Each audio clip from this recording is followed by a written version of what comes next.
So have you ever remembered something, but you can't really differentiate if this is just a memory from your past or just an imagination of yourself? Like for example, suppose or remember a soccer game of your favorite team that you had and a very tough loss that you experienced it. Now imagine if in the last minute your player actually scored a goal to win the game and everyone's happy. If you think about it a little bit, you will notice that it feels right. You only know that this actually happened because you know it really happened. But if you didn't know that you actually lost the game, this imagination will feel like a real memory for yourself. And this is because memory and imagination are deeply entwined. Matter of fact, they share the same brain area, which is the hippocampus. The hippocampus is responsible for creating and keeping your memories, while the amygdala is responsible for keeping the emotions you felt on these memories. Now a little exercise. Think about a random student in class, studying, but in class. Most probably you will imagine the students with some characteristic of memory you had, being something that was close or related to the class you had when you were students, being the background, the table, or what you basically think about a class that you had. So the memory is the building blocks for your imagination. Everything that you remember will cause your imagination to be shaped into it and create the image through your memory. And even in dreams, 50% of your dreams contains at least one element for your memory.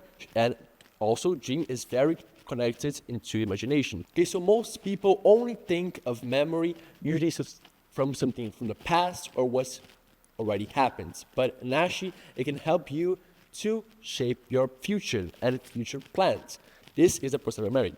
The prospective memory is responsible for you to planning future possible outcomes and what may happen to yourself. Like when you're doing a job interview, what does your brain do?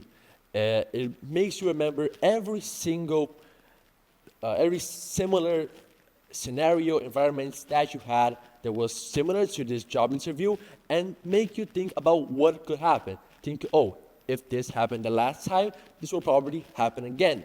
Making you think, making your decision, making your plan, all based on past memories. And also on emotional memories, which is basically the prospective memory, but more in social situations, like when a student or someone felt humiliated and embarrassed on public stage. The next time he will have an opportunity to be on stage, he will almost certainly remember this experience that he had and be afraid, be feared to do it again, because his memory is holding you back to it. But your brain is only trying to protect yourself.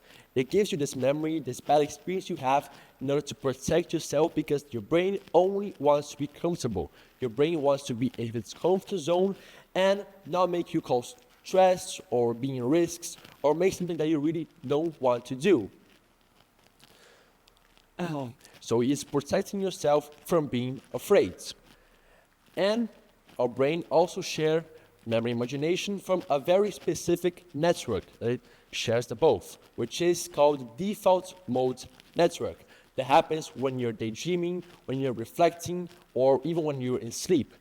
And basically it gets a memory and improves it, like an old photo that you have, and you basically color, add more details, so it gets memory of yours, and it adds details, it adds characteristics, elements, and emotions to it to make you more impactful. So even if this memory is not 100% accurate and this is not what really happened, your brain tricks yourself and makes this memory like the best scenario or the best possible outcome that could have. So what should we do with this information? So there's three things that we should think about when we remember something and we basically going to plan future new things. First, you need to be aware. You need to be aware that every decision you make, everything you do, every clothes you choose to wear, every word you choose to say, every response to conversation is all based on memories. So you need to think about that. Everything that you do is based on what you have passed, on past experiences, and on what you have gone through.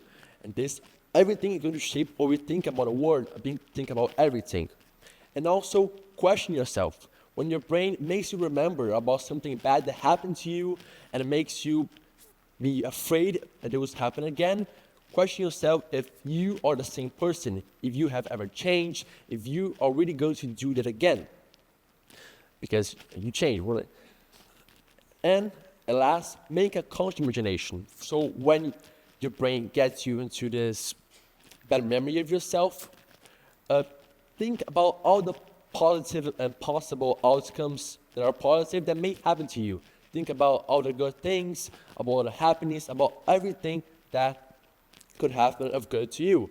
Because again, everything that you think, everything that you plan of the future is based on what happened to yourself. So if you think of positive things that may happen to you, you can trick your brain to thinking that this will happen. Because your brain, it acts throughout things that are good, throughout things that are of comfort to you. So if you feel comfortable to doing this, you will feel good. For example, when you once studied all day for a test and you failed this test, your brain will make you think, oh, the last time I did it, I failed a test, so I won't study again. I'm not capable. I'm not good enough. But if you think positively, if you think that, okay, this will everything happen good, it probably will happen. It will make you feel more comfortable, less afraid, and less feared about what would happen. Oh, and that's basically it. So every time you think about something, every time you plan future possibilities, know that this memory impacts everything on your future possibilities, your future scenarios, future imagination, and everything of your world, basically.